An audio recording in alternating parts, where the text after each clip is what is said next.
Մեթյու Հենրի, ամենօրյա ընթերցանություն, օր ապրիլի 30։ Ճաշակեցեք և տեսեք, որ Տերը քաղցր է, երանելի է այն մարդը,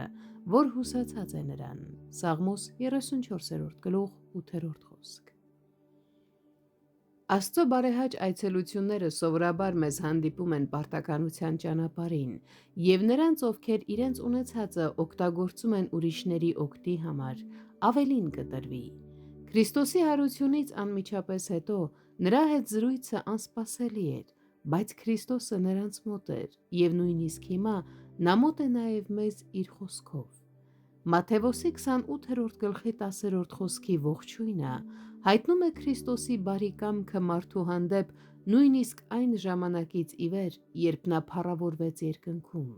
Քրիստոսի կամքն է, որ իր ժողովուրդը լինի ուրախ, ցնծուն ժողովուրդ, և նրա հարությունը լիուլի պատճառ է տալիս ուրախանալու համար։ Մի վախեցեք։ Քրիստոս հարություն առավ մեռելներից, որպեսզի լռեցնի իր ժողովրդի երկյուղը, և այդ իրողության մեջ բավական ուժ կա բոլոր վախերը լռեցնելու համար։ Աշակերտները քիչ առաջ ամոթալի կերպով լքել էին նրան նրա չարչարանքների ժամանակ, բայց որպեսզի հայտնի նրանց, որ ներել է նրանց, և մեզ էլ սովորեցնի նույնն անել, նա նրանց կոչում է եղբայրներ։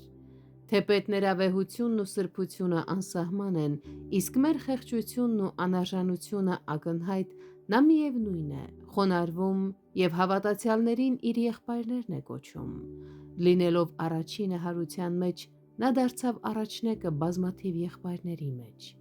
Քրիստոսն այլևս այդքան մշտապես և մտերմաբար չէր հաղորդակցվում իր աշակերտների հետ, ինչպես անում էր մինչև իր մահը,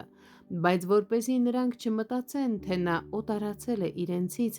նրանց այս սիրալիր անունով է դիմում։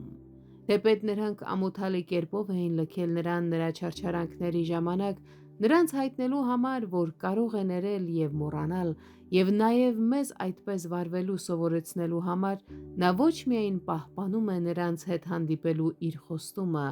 այլև նաև կոչում է նրանց եղբայրներ։ Նրանք եղբայրներ են միմյանց համար և պետք է սիրեն միմյանց որպես եղբայրներ։